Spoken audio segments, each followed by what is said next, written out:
Have you ever put your foot in your mouth in a way that made you feel really embarrassed and uncomfortable? Yeah, I just did that today. Let me tell you the story. Before we get into it, welcome back.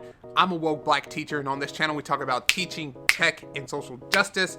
And today is gonna be one of those social justice conversations that I think a lot of people are gonna need to hear. So I was having a conversation with my good friend who also happens to be the counselor at our school, and I used the word gyped. I said that I felt gypped because I didn't get planning today. Now, she enlightened me to what that word means, because my entire life I thought that gypped was spelled J-I-P-P-E-D. Today, I learned that gypped was spelled G-Y-P-E-D,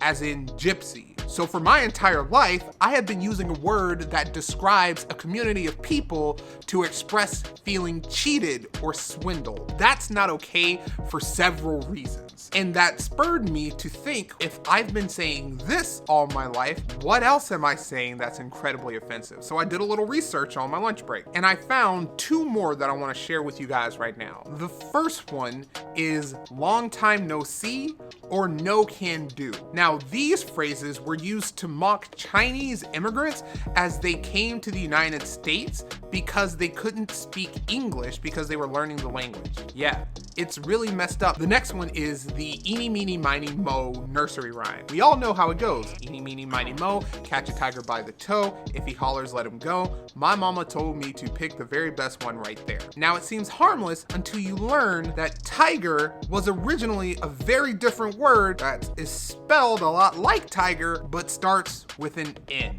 Now, doing a little bit more research, I found that that part, especially at the end, my mama told me to pick the very best one right here. The entire nursery rhyme is what kids would sing when they went to slave auctions. That would literally be how they made decisions if they couldn't pick which slave looked the best to bring home to work on the farm. Some of you out there might be scratching your heads at this point saying, well, just because those things used to mean that doesn't mean they mean the same thing now, so why can't I say it? And to you, I have a challenge. The challenge is, ask yourself, do you want to perpetuate standards and language that are steeped in racism? We as teachers have a responsibility. We have to do a better job. We owe it to our students to be lifelong learners. And today, I learned that some of the things that I was saying were incredibly racist. And just because I felt comfortable saying it doesn't mean that I should say it. And that's the big takeaway. So what I want you to do, I want you to think about some of the things that you're saying. Go do some research of your own.